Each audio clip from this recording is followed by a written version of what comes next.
السلام علیکم، امید ہے کہ آپ لوگ خیریت سے ہوں گے، اور میری آپ سے یہ گزارش ہوتی ہے کہ ہمارے ولاگ کو لائک کریں، پسند کریں، لیکن سب سے پہلے اس کو سبسکرائب کریں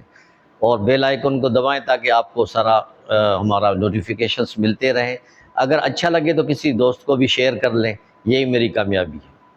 سب سے اہم مبارکباد میں آپ سب ویورز کو دینا چاہتا ہوں کہ قومی اتفاق کے رائے سے یہ جو کینالز کا مسئلہ ہے وہ مشترکہ مفادات کی کونسل میں حل ہو گیا۔ چاروں صوبوں نے کوئی اعتراض نہیں کیا، اور سندھ کی جو بات تھی، سندھ کی جو یوم یکجہتی تھی، سندھ کی جو قومی اتفاق رائے آپس میں تھی، جس میں قومی جماعتیں بھی شامل تھیں اور جی ڈی اے بھی شامل تھا، قوم پرست جماعتیں بھی شامل تھیں، ان کے ایکے کی وجہ سے یہ ممکن ہوا ہے۔ اگر ان میں ایکا نہ ہوتا، پیپلز پارٹی ابھی الگ وہ کرتی، جی ڈی اے الگ ہوتی، قوم پرست الگ ہوتی، تو کبھی بھی ہمارے کینال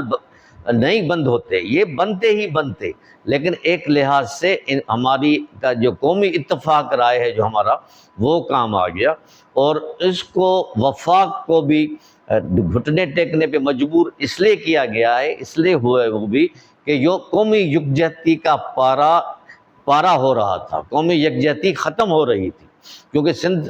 اور پنجاب کے سرحد پہ ببورلو پہ جو یہ دھرنا دیا گیا، اس سے کہتے ہیں کہ روزانہ $20 لاکھ کا نقصان ہو رہا تھا پاکستان کا، اور تقریباً 11 دن ہو چکے تھے، اور نہ کوئی چیز پنجاب جا رہی تھی نہ آ رہی تھی۔ آنے کا تو خیر تھا، لیکن پنجاب کو ساری رسد سندھ سے ہوتی تھی، پورٹ سندھ میں ہے، کراچی میں ہے، اور پورٹ کے سے اتری ہوئی چیزیں نہ اگر پنجاب میں نہیں پہنچے گی تو اس کی معیشت تباہ ہو جائے گی۔ کہنے والے تو یہ کہتے ہیں کہ یہ ایک رائے ونڈ میں پہلے اجلاس ہوا، کیونکہ یہ جو قومی مشترکہ جو کانفرنس تھی یہ 2 مئی کو ہونی تھی، لیکن جب یہ حالات اتنے تتر بتر ہو گئے، خطرناک حد اختیار کر گئے، تو پرائم منسٹر نے نواز شریف سے مشورہ کیا رائے ونڈ میں، اور Maryam Nawaz chief minister of Punjab بھی بیٹھی، انہوں نے آپس میں یہ اتفاق رائے کیا اگر یہ صورتحال مزید 2-3 دن رہی تو ہو سکتا ہے کہ سندھ میں کچھ اور ڈیمانڈز آ جائیں، تو ضرورت اس بات کی ہے کہ ہم پہلے ہی یہ مشترکہ اجلاس بلا لیتے ہیں تاکہ اس مسئلے کو سیٹل ڈاؤن کریں۔ تو پھر بلاول صاحب سے رابطہ کیا گیا، اس کے بعد انہوں نے بھی کہا کہ ہمیں کوئی اعتراض نہیں، جتنا جلدی ہو جائے یہ مسئلہ حل ہو جائے۔ پھر بلوچستان، کے پی کے، پنجاب، سندھ کے سارے چیف منسٹرز بیٹھے، اور مشترکہ قومی اجلاس جو تھا جس کے سارے پارٹیسپینٹس آ کے بیٹھے، اور ودن ہاف این آور فیصلہ ہو گیا کہ جی یہ کینال کبھی نہیں بنیں گے جب تک کہ قومی اتفاق رائے نہیں ہوگا۔ قومی اتفاق رائے تو ہو ہی نہیں سکتا، تو اس لیے ایک لحاظ سے ایک جملہ اس میں پیش کیا گیا، تو تاکہ عزت کے ساتھ سب کی جان چھوٹے اور سب جو ہے اپنے اپنے گھروں کو چلے جائیں، ببرلو کا جلسہ بھی ختم ہو جائے، یہ جو دھرنا ہے اور جو ٹرانسپورٹیشن ہے اور وہ جو لوگوں کی آمد رفت ہے، چیزوں کی ایکسپورٹ امپورٹ جو باہر سے آ رہی ہے، وہ ہر جگہ پہنچے۔ تو اس قسم کی جو اکائی ہے، ایک اتفاق رائے ہے، اب یہ ہمارے لیے بہت ضروری ہے۔ اب یہ ایک دفعہ آپ نے کینالز کو بند کروا دیا یا ختم کروا دیا تو پھر ہم دوبارہ پھر ایک دوسرے پہ کرٹیسائز کریں، بھول جائیں اور یہ کریں۔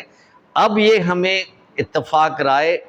پاکستان کے لیے کام آنا چاہیے، کیونکہ ہندوستان نے ہمارا پانی بند کر دیا ہے، جو 1960 میں ایک معاہدہ ہوا تھا جو ورلڈ بینک نے کروایا تھا، جس میں پاکستان انڈیا کو باقاعدہ 3 نہریں دی گئی تھی۔ پاکستان کو دریائے سندھ دیا گیا تھا، دریائے سندھ کی وجہ سے ساری چیزیں اور دوسرے نہریں نکل رہی تھیں۔ تو ہمیں ضرورت اس بات کی ہے کہ اب دشمن ہمارے سر پہ بیٹھا ہوا ہے، وہ جنگ کر رہا ہے، ہم متفقہ طور پہ اپنے ملک کی حفاظت کریں، ملک کے لیے لڑیں، اور ملک کے لیے سارے اختلافات ہم بھول جائیں، کیونکہ بھائیوں میں بھی اختلاف ہوتا ہے۔ ہمارا یہ اختلاف پنجاب سے نہیں تھا، ہمارا یہ اختلاف کے پی کے سے نہیں تھا، ہمارا یہ اختلاف نہروں سے تھا، کینالز جو بنا رہے تھے جو لوگ، ان سے تھا۔ تو اللہ کی مہربانی سے وہ خوش اسلوبی سے جب حل ہو گیا، تو اب انشاءاللہ ہم اپنے ملک کے لیے، جو بھی ہمارا ملک پاکستان بنا ہوا ہے، جو دشمن اس کو میلی آنکھ سے دیکھ رہا ہے، اس کی آنکھیں نکالنے کے لیے ہمیں یہ قومی ایکا قائم کرنا پڑے گا۔